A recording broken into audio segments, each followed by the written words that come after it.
So every time I'm about to get in the ring, I think back to 1986. I'm 6 years old. My younger brother's 5 and my older brother's 8. And we're sitting on the cold hardwood floors on Cougar Avenue in the Bronx on Saturday mornings eating Frosted Flakes.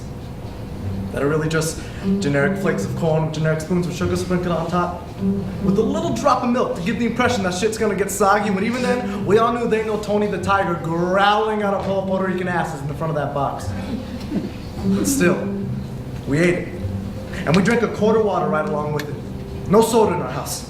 Unhealthy. So, Saturday morning, on the floor, Underoos, 11 a.m. Now, go back to 10:45. Still on the floor, still cereal, Underoos, shirtless, me and my brother. And we're playing with wrestling guys. Not action figures, not dolls, not. We played with wrestling guys. Now my brother, they had the Big World Wrestling Federation wrestling guys.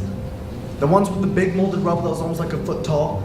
You couldn't even move their arms because they already came shaped in that muscle pose. Man, that shit wasn't even worth playing with.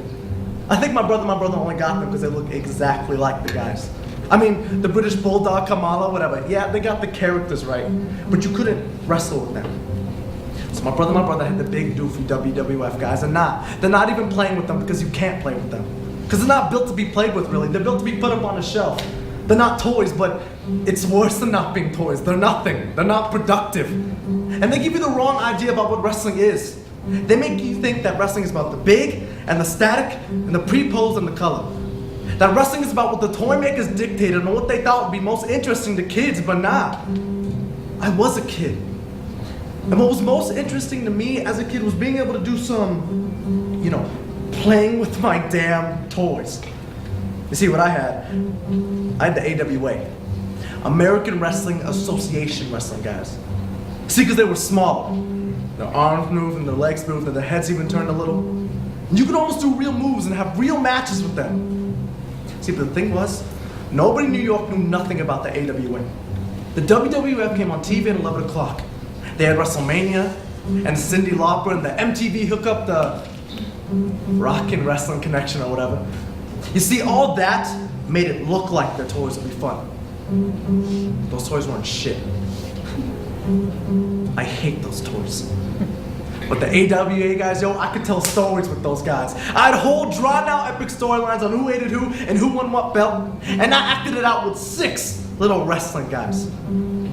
My brother make fun of me, and screw them. Because when the wrestling come on at 11 o'clock, and they got all excited about the music, and the color, and the cool, hair, whatever they got excited about, they would stop eating the fake Frosted Flakes, and they would start hitting each other. And they would start doing the moves that they saw Junkyard Dog and Ricky Steamboat and the Hart Foundation doing. Now, while they were doing all that, I was watching for real. And I was understanding every second of the stories that were being told. So, it's 11 a.m., Saturday morning, on the floor, Underoos, big rubber wrestling guys, small perfect wrestling guys. My brother clotheslined my brother setting up my brother trying to body slam him, and that's when my grandpa would walk in. Already dressed, always dressed. The head flicked up so he's looking down the nose at my brother, and they stop in a second. Because the body slamming ain't gonna happen when he's in the room. And a cup of coffee, he looks at the TV and he laughs and he says, "It takes most people a long time to know what they love in life, grandson. But I think you already know." He was right. Sorry, I get distracted sometimes. That's not even the point of the story. So I got a job doing exactly what I love, which meant I came to work for Everett K. Olson.